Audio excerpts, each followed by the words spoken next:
Hi, this is the Natty Nanny, and this is our system right here.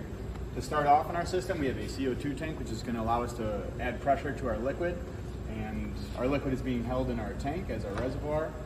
That pressurized liquid is going to make its way through the keg lines and into our system, which is going to be comprised of a solenoid and flow sensor. After the liquid hits the solenoid and the flow sensor, it will be reading the actual volume dispensed based on user input. And once the volume dispense is reached, it will shut off the solenoid. So here's how the Natty Nanny works.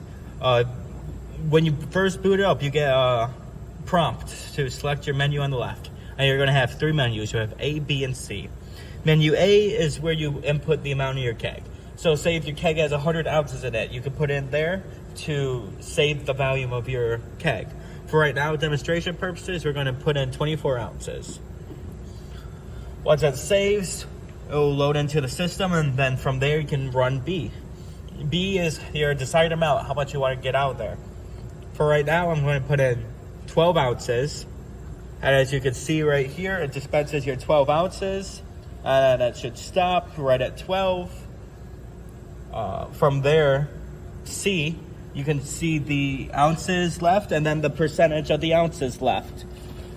And then we have a safety feature built into the keg on B.